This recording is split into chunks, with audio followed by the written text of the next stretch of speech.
All right, so cryptography is what we're going to talk about next. I remember when I was growing up, and I think they still have it on Cinemax.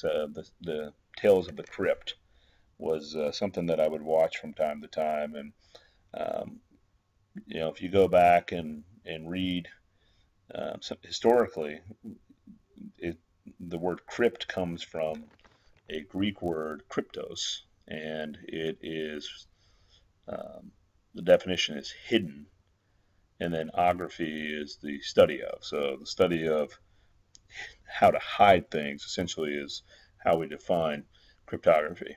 Now, what you will not see on the exam is historical questions, but I would be remiss without um, actually going through and talking about some of the cool stuff over time that we've seen. Uh, it all started, I think, some of the early findings that has cryptography in it goes back to the ancient Egyptians and the hieroglyphics that a lot of times we saw written on the walls. That was, if you ask scholars or read books, they denote the foundations of cryptography going back to the hieroglyphics on the walls of Egypt.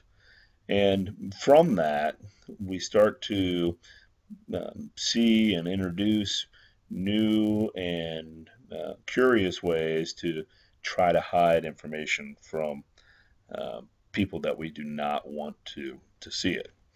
Um, some of the key terms that we're going to get into, and at a fundamental level, these are things that you need um, to understand here. The plain text means that it's human readable.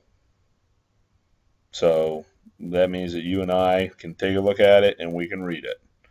Now, whether it's in English or Spanish or whatever, we can read it, and that's the definition of plain text.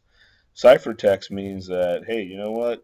Something's weird about this. It's encoded or encrypted, and it's not human readable. So it must be read by a machine, or it needs to be run through some algorithm to be able to be decrypted.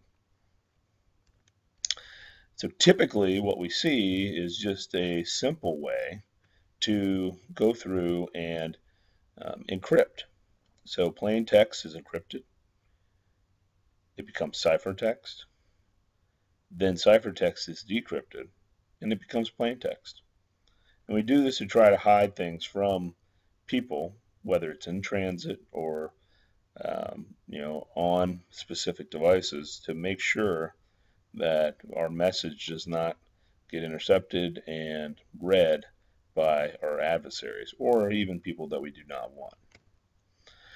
Some of the key terms that we introduced a couple lessons ago come and rear their ugly heads again here, and you're going to see this throughout any of the common body of knowledge.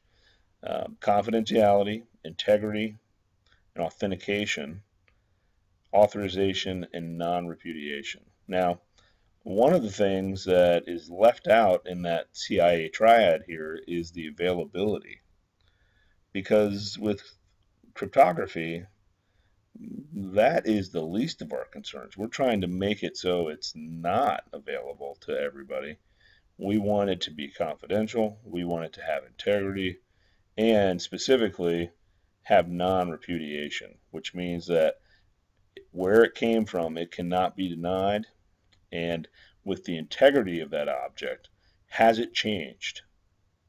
Can we put a hash on it to verify whether or not it has changed? And then once something has been authenticated, what is it authorized to tell someone? Does someone have the authorization to be able to decipher the entire ciphertext?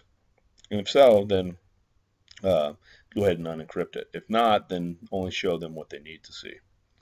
So keep that in mind when you're going through and looking at this.